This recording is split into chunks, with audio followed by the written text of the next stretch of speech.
Welcome to the Consultants Way podcast, your go-to resource for all things professional services consulting. Brought to you by McMann and Ransford, a strategy consulting firm with over 30 years of experience helping B2B organizations achieve sustainable growth, and the Consultants Way, the leading comprehensive consultant development program. Hosted by Dean McMann and Anthony Paluska, we share expert insights, firsthand experiences, and conversations with industry leaders on the topics that interest you most. The views and opinions expressed by guests on this podcast are their own and do not necessarily reflect the views or positions of their employer, company, or affiliated organizations. Welcome back to the Consultants Way podcast. Anthony Paluska, Dean McMann. Dean, how are you doing? Happy Halloween. Great today. Very excited about this. Yeah, happy Halloween. That becomes important later as Catherine tells a Halloween story, even though this won't be published on Halloween. It was a very timely story when she told it. Yeah, so stick did. around to the end for her funny Halloween, how they get through tough times. How about that? Jonathan, he's the key. Jonathan is the key to success. And if anybody who's out there worried about your quarter end, pay attention. Jonathan's the key. And I hear he's available this year. Yeah, he's not being booked right now. So yeah. But no, we have Catherine Sloan on the podcast today as our guest. Catherine's got lots of experience in the industry. She'll talk a lot about it. She's been with some of the leading organizations, product companies, fastest growing groups that have significant professional services teams and are dealing with lots of change regularly. And so she talks a little bit about navigating through the large organization, but she compares that to her experience at third-party or consulting firms, small startup-y, I think is the technical term we use for that, organizations, and gives a pretty good or a very good comparison as to what's different in each of those kinds of organizations, what kind of people thrive in that, what kinds of things as a leader you need to be on the lookout for. And so I think it's going to be an interesting listen for everybody, but particularly if you're trying to decide between those kinds of things or haven't lived in a different type of professional services environment before, this serves as a pretty good comparison to for all of that. Yeah, and I think she's really two things. One, she's very encouraging about try something, be curious. But the other thing is everybody should, kind of peg her and track her because she's a great reference for people if they want to learn more about those journeys and situations. So you ought to get to know her, you ought to connect with her, and just a super person and very approachable and knowledgeable for someone who runs such a big organization. Yeah. So we won't stand in the way of you all listening to us talk to her any longer. So we'll hand it back over to us and introduce Catherine here now. Welcome to the show, Catherine. How are you? I'm great. Thank you, Anthony. How are you? Catherine, we're lucky to have you. Happy to dive into this conversation. Before we get started, if you don't mind, tell the audience a little bit about your background. We'll have introduced you a bit on the front end, but you'll be able to share a lot more in better detail than we did. Absolutely. No, happy to. So I've been in professional services for over 25 years now. So working in a variety of companies across the US and Canada, ranging from startups, basically myself, to very, very large organizations, and covering the whole range of roles in professional services from the sort of pre-sales all the way through the delivery and the actual sort of implementation of the project for the customers. Yeah, no, that's great. You've got a lot, as we were talking kind of before we started recording and even in the couple of weeks prior, right? You've got a lot of experience at different sized organizations, different types, different cultures, and those are very different environments to work in and operate.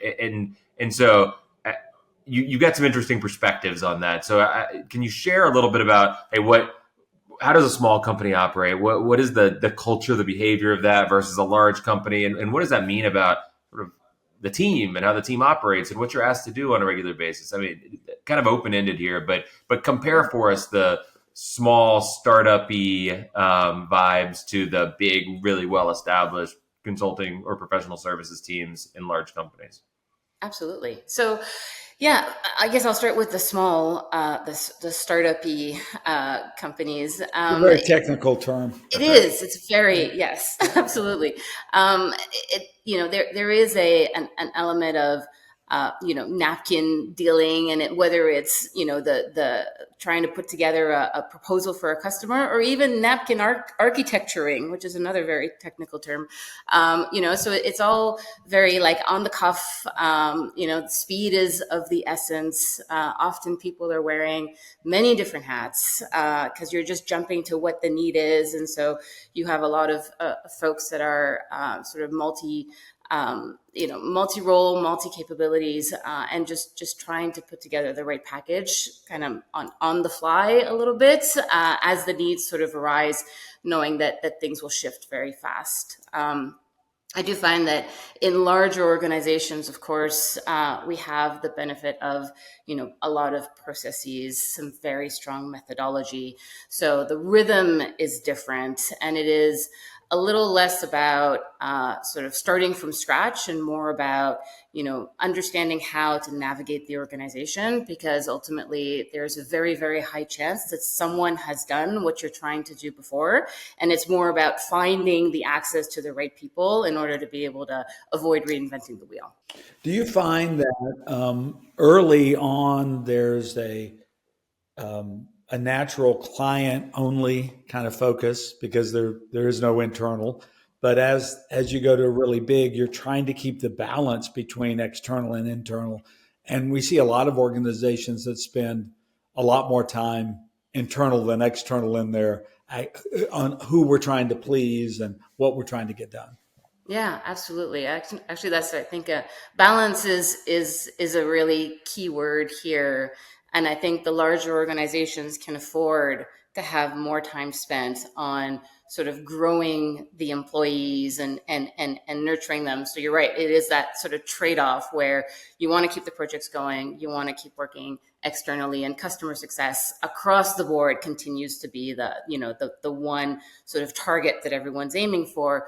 But there is more investment into sort of that, growth and leadership tracks and training tracks and all that, just given the sheer size of the larger organizations that can afford that versus the smaller ones. Yeah. Do you, I mean, I'm kind of maybe asking you a little bit to pull out a crystal ball here, but do you envision, right, there's two big trends that we're seeing that are affecting there's lots of trends, but there's two that really pertain to this, I think. One is the rise of the AI enabled or the agentic teams that exist on professional services. And then the other one is around just this continued push that it seems to be towards more outcome-based offers, less time and materials type professional services offerings, those kinds of things that start to exist. So you take both of those, and the smaller organizations, there's almost like this increased need, I would anticipate, for documentation and for processes and for things like that, because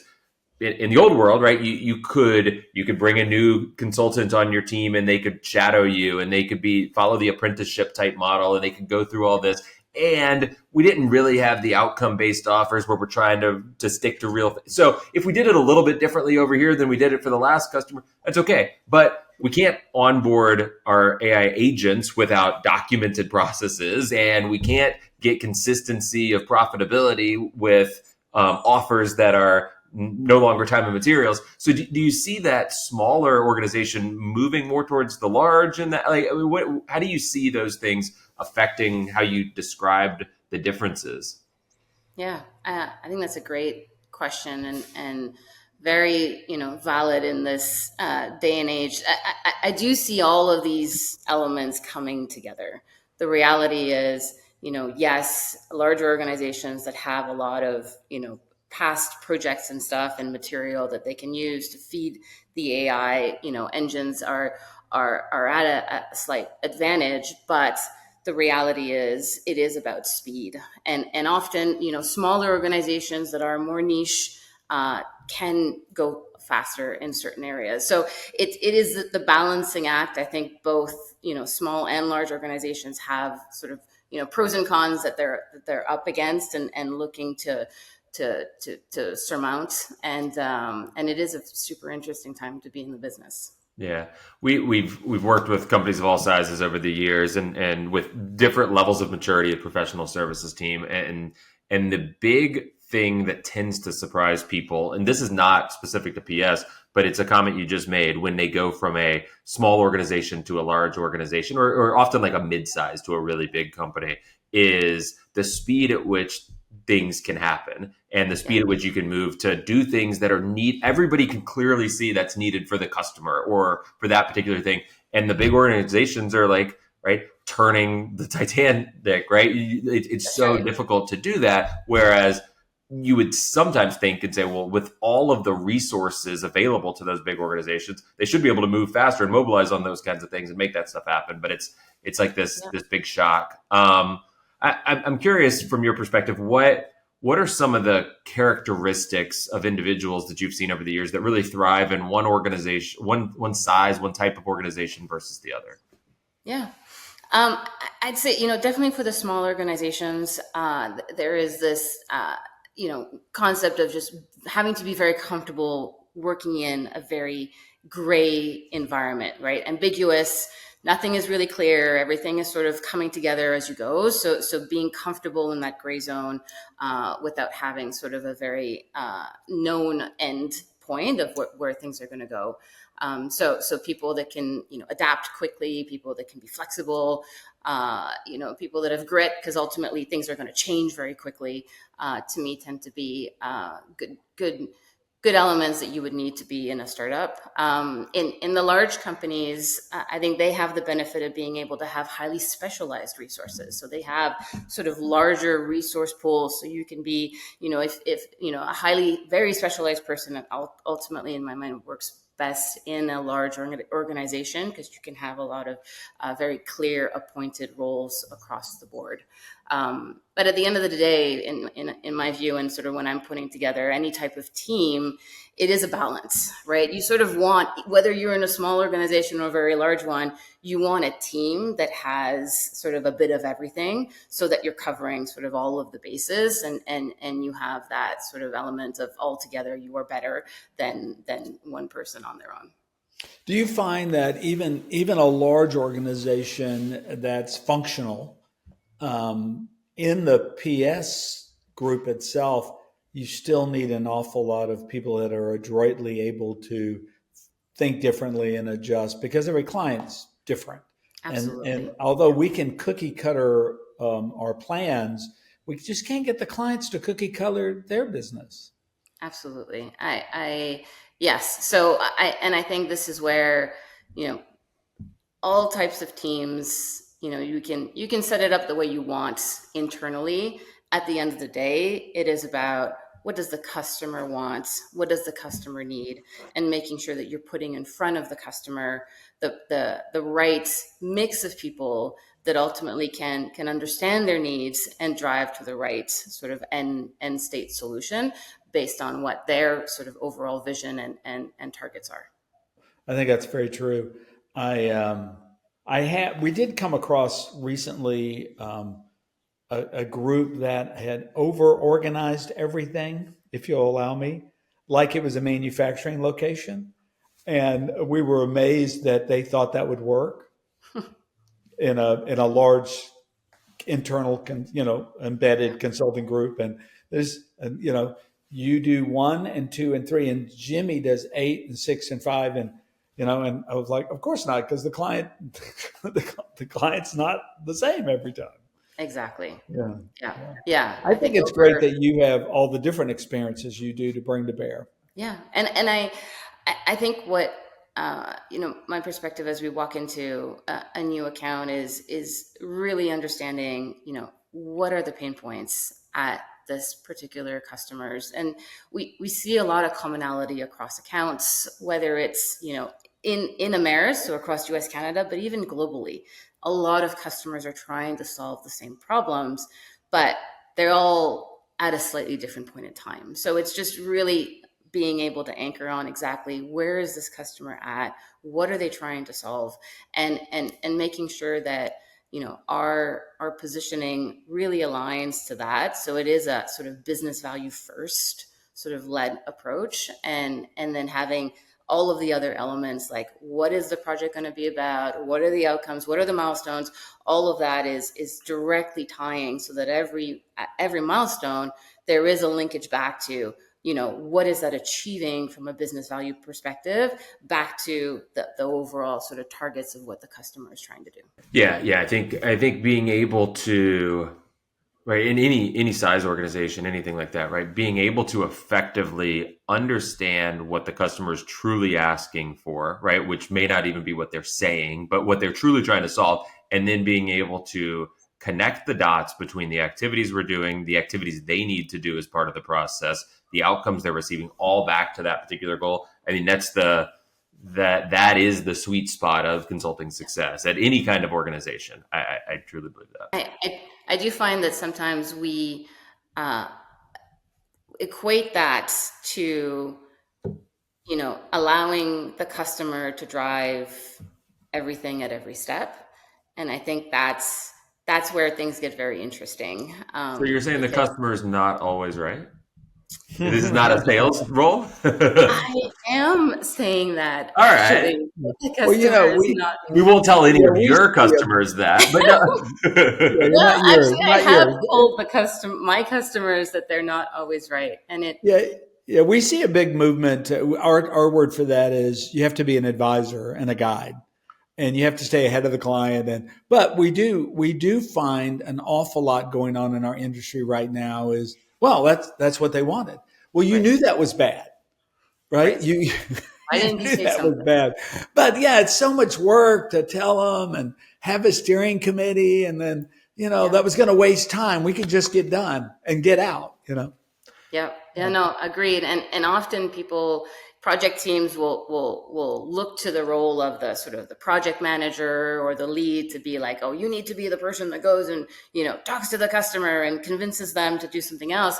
In my view, it's the role of every single project team member to, really understand, what is it that we're trying to achieve, and be comfortable and be courageous to actually push back on them when they are bringing us down a path that would lead to lift and shift. They are bringing us down a path that would lead to scope creep. They are, so whatever aspects are deviating from sort of the original principles that we came in to do, it is, in my mind, the role of every single team. Everybody needs to be, and it's good for their careers. It's That's right. good. Everybody needs to understand, and there are tools we can use. It's not, a meaningful conversation. Like, well, we've seen a lot of people do this, and that doesn't really work. And Exactly. we could have a meeting about that. But not to. Anthony picks on me sometimes. We had a client one time. I went to a meeting. Anthony was there. Went to a meeting. The client took over the whole meeting, and at the end, he goes, "I hope you got what you want." I go, "Oh no, this wasn't my meeting. No. This was your meeting. We'll have my meeting." Did you get what you wanted out of it? Yeah, because it wasn't the meeting that I came to. So yeah, you gotta. Luckily, in that case, the CEO was a good friend, so I wasn't at any risk. But we wanted them to understand that we have some objectives. We got some stuff we got to do. Exactly. Yeah. What do you think? As someone comes up in a large organization, what are the key changes in their career from, I'll just give you examples, but I'd like to hear you. I learned how to do some work. I learned how to help other people do some work. I learned how to talk to the client and motivate the client. I learned how to expand the corporate relationship in the client. And so these steps, how do they occur, you think, best in a large firm? No, and that happens a lot. So I do think that I do get a number of people that have, reach out to me asking for career advice, right, within the large organization.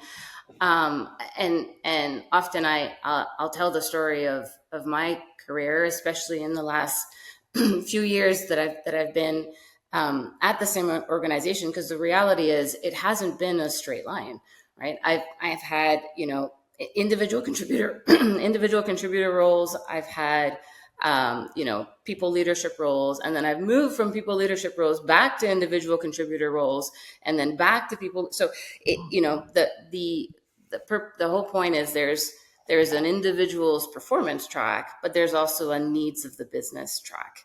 And my sort of guidance to other colleagues is, be flexible, be open to potentially picking up a different hat, even if it means that it's sort of more of a lateral move than a step up. And it's because it's that sort of breadth of opportunities and experience that ultimately is going to make you sort of a more well-rounded individual that would make you a better candidate for then sort of a real promotion move, et cetera. So there's so much opportunities in large and small organizations. So just to be open and willing and curious and wanting to jump in and try something new. Particularly in consulting and PS, because there are so many skills required to be a leader. Which are it's done in front of the client. It's a much different business, and boy, getting those experience and being open to them. And I remember once when I was young, the senior partner in the big firm I was with wanted me to take over a problem we had with nonprofit clients. And my parents were missionaries. I didn't have any interest in anything being close to nonprofits.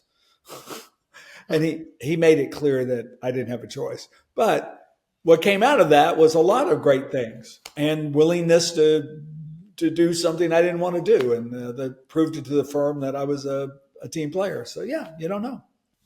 Yeah. Catherine, I want to keep kind of diving into play off a little bit of your experience. And maybe this is a little bit to speak to differences in leadership styles needed for these kinds of organizations. Maybe there's somebody out there that's trying to evaluate what their next career move is and where to go from here. But you've also been in a situation where in your career where you've operated as a third-party consultant that is working with technology versus a consulting organization embedded within a technology company that is attached to the product sale, where the product is the big engine that drives everything about the organization.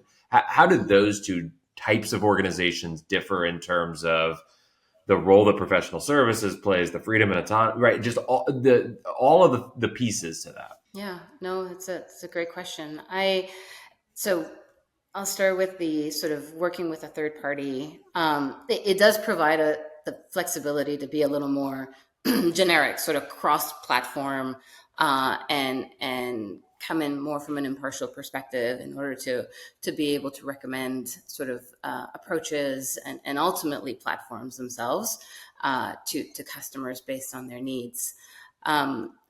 Working for a product organization I find from the professional services side, I do see a lot of the similarities. So yes, we are sort of a professional services organization anchored on a product company, but the reality is our platform doesn't work and operate in a silo, right? It operates in an ecosystem surrounded by other platforms that are very valid and that have their own sort of core set of capabilities. And we, in order to do the best job possible for our customers, it is in, our best interest to really look at the overall sort of architecture holistically and be curious about, what are the other platforms doing? How do we best set up, and recommend our platform elements, understanding that these other elements are part of the picture as well. So I do find that, if we're very, very siloed and only focused on our little bit, we'll tend to miss out on the bigger picture. And yes, we will end up having sort of the more specialized resources that when it's time to go deep in the specific capabilities of the platform, oftentimes I feel like those can be done really well by the team, but I see it as a right? And let's not forget that, we are one piece of a very large puzzle and need to be very understanding about the entire environment.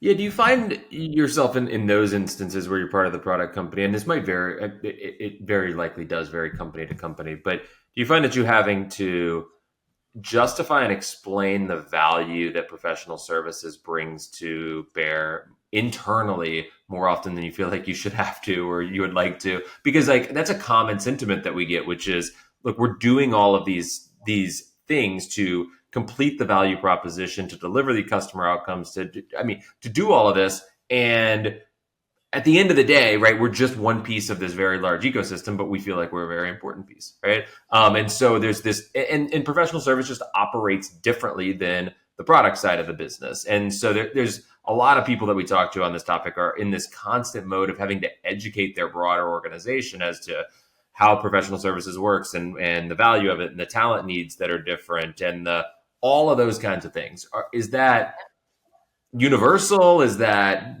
organization specific? What's your experience been there? Oh, I would say it's probably pretty universal. We absolutely have the same sort of set of activities that happen on our side. It is about staying very close to the licensed sales team. It's also about staying very close to the partners that are out there. So we do a lot of better together projects where we are, hand in hand with another partner, working through these different implementations. So it is absolutely not one size fits all, and much more about, once again, being flexible to the client's needs and wants, and ultimately putting together the best team possible in order to deliver the project.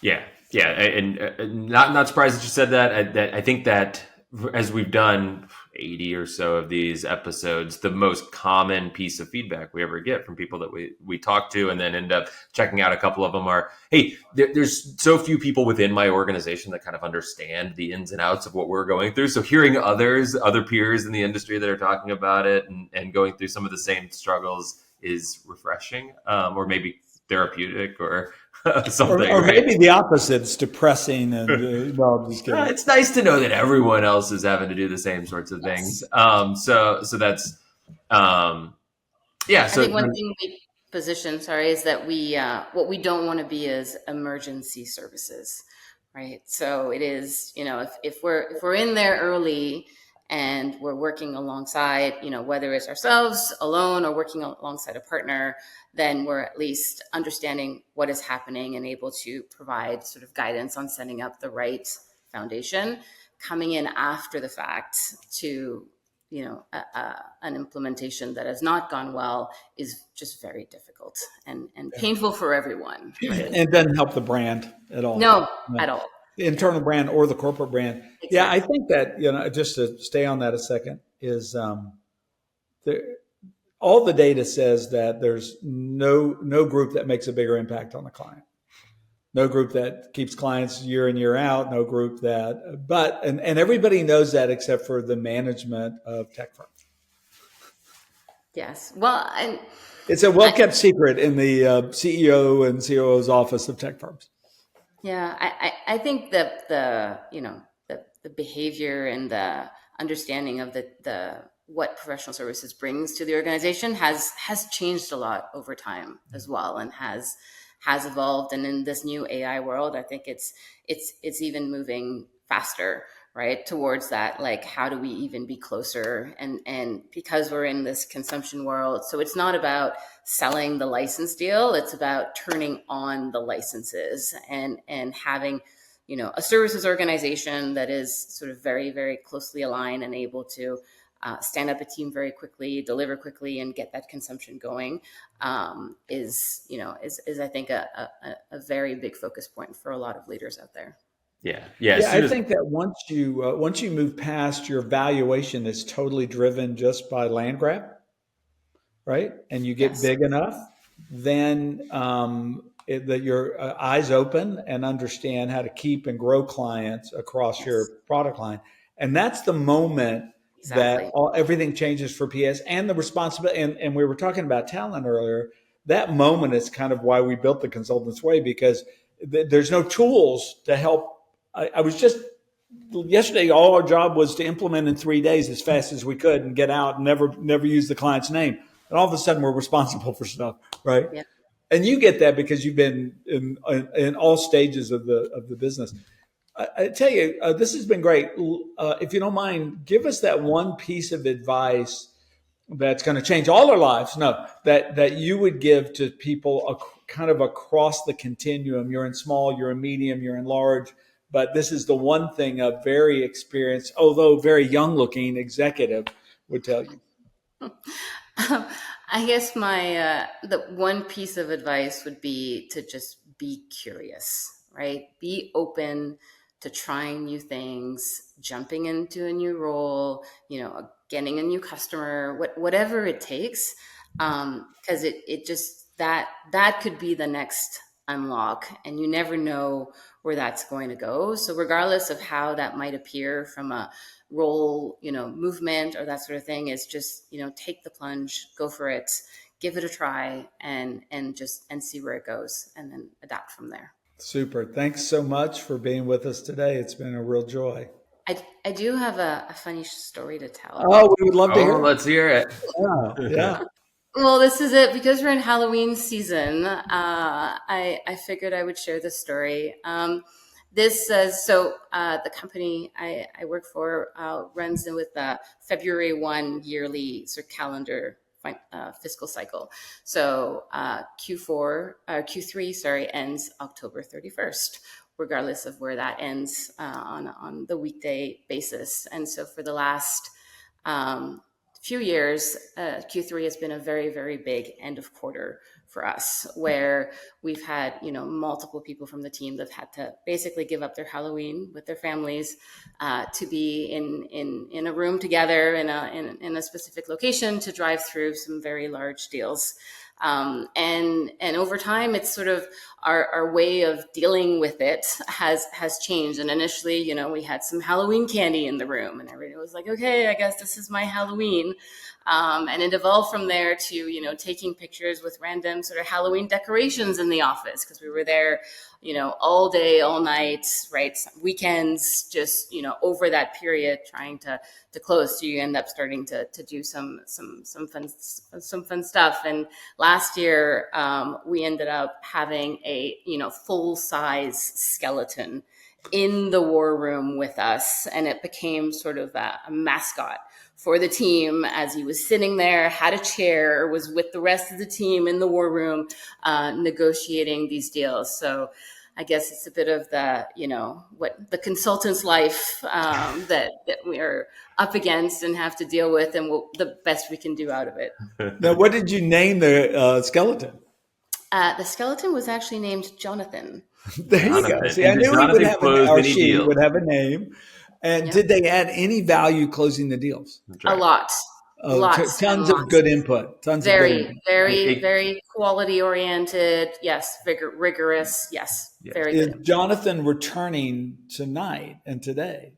Not today, thankfully, because we are, done for this quarter. So this one, actually, we'll get to enjoy Halloween with the families. Oh, that's great. It's a nice treat. But for everybody except Jonathan, that's a nice treat. He needs for everybody except Jonathan's on. He's working tonight. Yeah, he's in a closet somewhere waiting for next Halloween when he needs to get pulled out. Exactly. So dial for dollars. There you go. All right. Well, thanks, so Catherine. I'm glad you stuck around to share that. That's a nice story. That was fun. That was really fun for a Halloween. So, that's right. All right. Well, thank you. Thank you both. Well, if you enjoyed that episode and want to hear more like it, you can find us on our podcast, our YouTube channel, or the various podcast networks, Spotify, Apple Podcasts. While you're there, like, subscribe, leave a comment, and that helps the show out and helps us get in front of more people and continue to spread the word about what we're trying to do here. If you want to ever contact Dean or myself, the easiest way to do that is through our respective LinkedIn channels. But you can also always email the show at podcast@consultantsway.com and suggest future topics, future guests, or comment on anything else you like or don't like. Happy to see it. Looking forward to hearing from everybody, and we'll see you next time.